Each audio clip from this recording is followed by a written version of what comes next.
अस्सलाम वालेकुम। आप देख रहे हैं ऑनलाइन डिजिटल टीवी और मैं हूं Akhtar Siddiqui. Senior supreme court reporter भी हूं और काफ़ी अरसे से मामलात को देख रहा हूं। और सुप्रीम कोर्ट में जो नई तब्दीलियां आई हैं, नया आईनी बेंच की तश्कील हुई है, उसमें हम आपको बताएंगे कि चीफ जस्टिस जो पहले मौजूद हैं वो बाइख्तियार हुए हैं या बेख्तियार हुए हैं।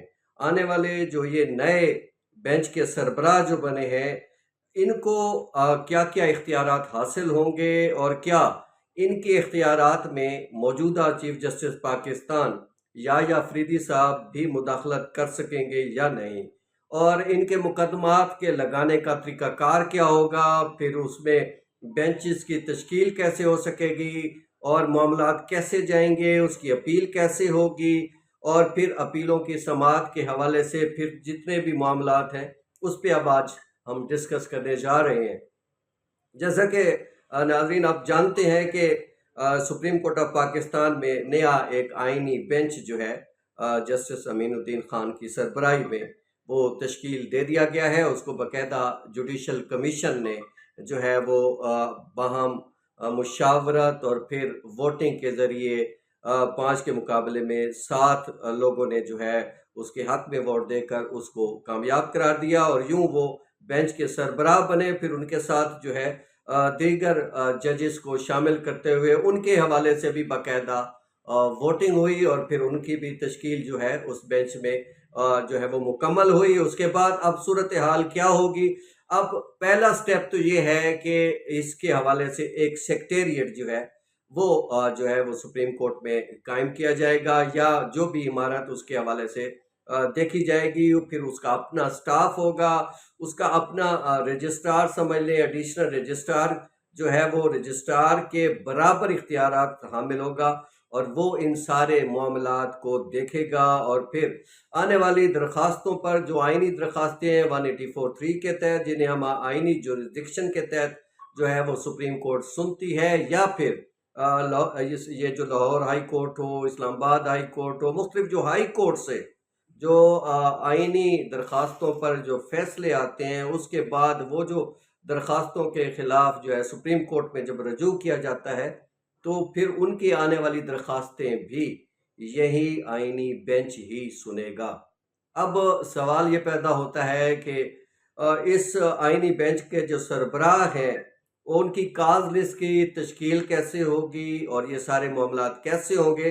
तो पहले जो 2 जज उनके साथ मौजूद हैं वो उनके साथ जो है अमीनुद्दीन खान के साथ जो है वो कमेटी में शामिल होंगे। उसमें हम आपको बता देते हैं कि उनके साथ जो 2 जज शामिल होंगे वो बाकायदा जो है काज लिस्ट के हवाले से उनसे मुशावरत करेंगे और फिर उसके बाद वो दरखास्तें जो है वो समाअत के लिए मुकर्रर हो सकेंगी। और साथ साथ ये भी वो तय करेंगे कि आया इसके लिए 3 रुकनी बेंच काफ़ी है या 5 रुकनी बेंच काफ़ी है, या फिर जो पूरा 7 रुकनी बेंच है वो इन सारे मामलात को देखेगा।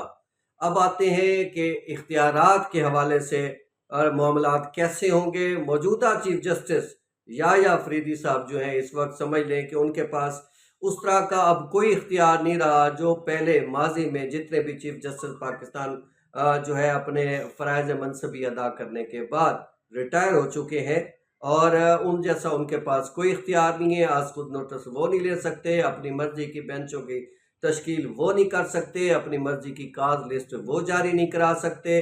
उसके साथ साथ और बहुत सारे ऐसे मामलात हैं जिनमें वो बराह रास्त मुदाखलत नहीं कर सकेंगे। और ख़ास तौर पर ये जो अमीनुद्दीन खान की सरबराही में ये जो आइनी बेंच की तश्कील हुई है वो इनके मामलात में भी मुदाखलत नहीं कर सकेंगे।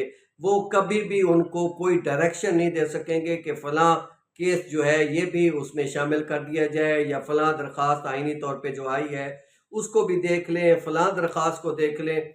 ऐसा कुछ भी काम वो जो है वो नहीं कर सकेंगे। हम यूँ कह सकते हैं कि जस्टिस अमीनुद्दीन खान जो है वो सुपर चीफ जस्टिस पाकिस्तान है। यूँ जस्टिस अमीनुद्दीन खान जो है वो सुपर चीफ जस्टिस पाकिस्तान है, यूँ समझ लें।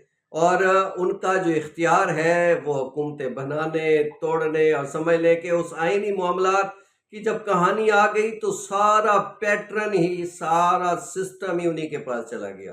اب دیکھنا یہ ہے کہ وہ کون کون سے معاملات کو دیکھ سکیں گے۔ ایک تو یہ جو 26ویں آئینی ترمیم کے حوالے سے جو سپریم کورٹ میں 8 سے 9 درخواستیں وکلا اور دیگر لوگ دائر کر چکے ہیں، اس کی سماعت بھی اب یہی آئینی بینچ ہی کرے گا۔ اس کے ساتھ ساتھ جو ہے پی ٹی آئی کے حوالے سے ہو یا جو بھی سیاسی معاملات ہوں جو آئین کے آرٹیکل 184(3) کے تحت آئے ہوئے ہیں، ان سارے معاملات کا احاطہ بھی یہی آئینی بینچ ہی کرے گا۔ اور باقی جتنے ججز بچتے ہیں وہ ٹیکس میٹر دیکھیں گے، کوئی فوجداری میٹر دیکھیں گے۔ اور میں ویسے ایک دلچسپ صورتحال مجھے نظر آ رہی تھی، وہ بھی میں ساتھ ساتھ جو ہے وہ ڈسکس کرتا چلوں۔ صورتحال یہ تھی کہ یہ سارے چونکہ جو چلے گئے آئینی بینچ میں، اور باقی جو منصور علی شاہ صاحب، منیب اختر صاحب، یہ جو بچ گئے ہیں تو یہ فوجداری کیسز سن سکیں گے۔ تو آیا کیا آنے والے دنوں میں پی ٹی آئی کے بانی چیئرمین عمران خان یا دیگر حوالوں سے اگر کوئی کیسز آتے ہیں تو کیا یہ ان کے کیسز بھی سن سکیں گے؟ کیا ان کے کیسز ان کے پاس آ سکیں گے؟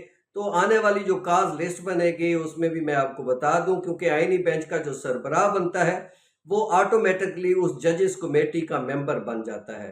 تو چیف جسٹس کے ساتھ جو ہے وہ یہ جو ہے منصور علی شاہ صاحب ہوں گے، ساتھ تیسرے منیب اختر خود بخود اس لسٹ سے آؤٹ ہو جائیں گے اور ان کی جگہ جسٹس امین الدین خان آ جائیں گے۔ اور اس طرح یہ 3 ججز کا جو ایک کمیٹی بنے گی چیف جسٹس کی سربراہی میں، جس طرف 2 رکن ہوں گے وہی بینچ ہی تشکیل پائے گا۔ تو اس لیے اگر تو فوجداری مقدمات سپریم کورٹ میں آتے ہیں، ان کے حوالے سے درخواستیں آتی ہیں، جیسا کہ بعض درخواستیں آئی ہوئی بھی ہے، تو ان کی سماعت جو ہے ضروری نہیں ہے کہ وہ منصور علی شاہ یا منیب اختر یا ان کے ہم خیال ججز کو ہی سونپی جائیں۔ اس کا بھی بڑا اچھا حکومت نے توڑ نکالا ہے، وہ یہ ہے کہ انہوں نے ایسے اور بہت سارے ججز بھرتی کرنے کا فیصلہ کیا، کیونکہ ججز کی تعداد چونکہ بڑھا دی گئی ہے۔ تو جو نئے ججز آئیں گے، جو ظاہری بات ہے وہ حکومت کی تائید سے آئیں گے، حکومت کے اشیرباد سے آئیں گے، حکومتی ممبران، اور زیادہ اکثریت چونکہ جو موجودہ حکومت کی ہے وہ جن کو جج کے طور پر نامینیٹ کرے گی، ان کو مقرر کرے گی، وہ جب آئیں گے ساری صورتحال کو دیکھیں گے، وہ ان کو یہ کیسز جو ہیں وہ ٹرانسفر ہو سکتے ہیں۔ اس لیے لگ یہی رہا ہے کہ آنے والے دنوں میں پی ٹی آئی کے بانی چیئرمین ہوں، ان کا کیس ہو یا باقی کیسز ہوں، ضروری نہیں ہے کہ وہ منصور علی شاہ یا منیب اختر ہی یا ان کے جو سوچ کے حامل ججز ہیں وہ سن سکیں گے۔ تو صورتحال اس وقت یہی ہے کہ اس وقت آئینی بینچ کا جو سربراہ ہے امین الدین خان، وہ سپر چیف جسٹس، آپ اسے سمجھ سکتے ہیں، سب سے زیادہ اختیارات کے حامل وہ جج جو ہیں وہ قرار پائے ہیں، اور وہ سارے معاملات کو دیکھیں گے۔ انشاءاللہ مزید اس طرح کی جتنے بھی معلومات ہیں انشاءاللہ آپ سے شیئر کرتے رہیں گے۔ آپ دیکھتے رہیے، ڈیجیٹل جو ہے میڈیا جو آن لائن کا ہے وہ ضرور دیکھتے رہیں، اور انشاءاللہ ہم آپ کو مزید بھی آگاہ کرتے رہیں گے۔ بہت شکریہ۔